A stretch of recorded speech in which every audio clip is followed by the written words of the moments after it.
When most people think of the national anthem, they think of the American flag, Washington, D.C., the 50 states, and unity of the American people.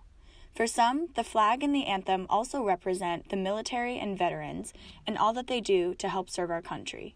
In 2016, Colin Kaepernick, who was at the time a quarterback for the San Francisco 49ers, started a movement in the NFL by kneeling during the national anthem. Kaepernick and other NFL players that supported his message joined him in opposing police brutality across the nation.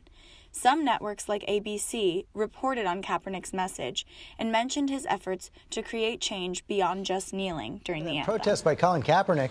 49ers quarterback knelt instead of standing during the national anthem at last night's game. He was not alone. ABC's Kana Whitworth was there and joins us now from San Diego. Good morning, Kana. Yeah, George, good morning. One of Colin Kaepernick's teammates joined him in taking a knee, and a Seattle Seahawks player also didn't stand for their national anthem. But this morning, Kaepernick says he's willing to make real change and plans on donating $1 million to charities that he's been working with to help end racial inequality. However, many NFL fans who root for different teams and prominent public figures, including newscasters and the president himself, did not agree with the way in which Kaepernick protested, nor his right to protest at all. Many felt that it was an attack on the country's flag and that kneeling during the anthem shows disrespect to the military and veterans who sacrificed their lives to protect our country. The protest sparked widespread debate over social media platforms such as Twitter and Facebook, as well as many broadcast media channels. Here are some examples of the most outspoken critics of Kaepernick's protest. They'll be fining him. Should they have a policy to say, hey, you can at least stand up for the anthem? Absolutely. I just think I looked at that and thought, there you go. He is exercising his constitutional right to be a hot, steaming bag of garbage. Trump was a particularly large opponent of the protest and followed up his many public speeches criticizing Kaepernick with a slew of tweets. Wouldn't you love to see one of these NFL owners, when somebody disrespects our flag, to say, get that son of a bitch off the field right now, out, he's fired. He's fired! While many people disagreed with Kaepernick's protest, many of them fundamentally misunderstood the reason behind his actions. Kaepernick's kneeling was not intended to disrespect military veterans, many of whom outspokenly supported his right to protest under the First Amendment. Additionally, Kaepernick decided to kneel instead of sitting, specifically in order to show respect to the military. Kaepernick is following in the footsteps of many other great social justice and civil rights icons and movements, like Martin Luther King Jr., the Little Rock Nine, and the Woolworth sit-ins in North Carolina. These figures also faced strong opposition when they were standing up for their rights. Kaepernick wanted to express his disapproval of the treatment of Black people in America, saying, I am not going to stand up to show pride in a flag for a country that oppresses Black people and people of color. To me, this is bigger than football, and it would be selfish on my part to look the other way.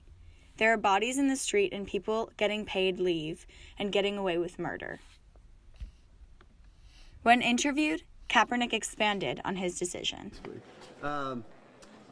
Ultimately, it's to bring awareness and make people realize what's really going on in this country. There are a lot of things that are going on that are unjust, people aren't being held accountable for, and that's something that needs to change.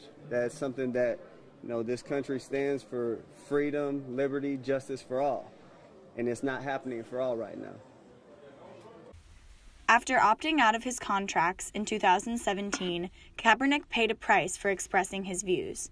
He was a sure candidate for another contract outside of San Francisco, but no other teams picked up his contract, leaving him essentially blackballed by the NFL for speaking out about race in this country. Kaepernick lost his job because he stood up for what he believed in, an issue with police brutality against African Americans in our country. According to Vox News, while Black people comprise only 13% of the U.S. population, they make up over 31% of people killed by the police as of 2018. Police treatment of Black people, specifically Black men, is a prevalent issue in the media because of its common occurrence in our country. Men like Eric Garner, shown here, who was murdered by police for a minor crime of attempting to sell cigarettes without a license, are being killed. The police who kill them are many times not receiving any punishment. Happened again. Just 9 days after the uproar in Ferguson, a grand jury in New York City has refused to indict yet another white police officer said to have killed an unarmed black man. The incident, which involved an apparent chokehold, was captured on video and went viral. And tonight, protesters are in the streets. The president is weighing in, and ABC's Ron Claiborne is on the story. Police officers seen here, not facing charges for holding down an unarmed black man, Eric Garner, in an apparent chokehold that is said to have eventually killed him.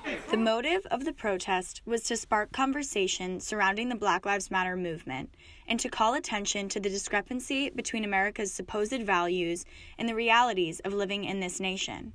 Kaepernick meant no disrespect to the military or veterans, and those who oppose his protest on that basis are misunderstanding his motive. Whether you support his cause or not, Kaepernick is a brave and strong activist who risked his career for what he believed in.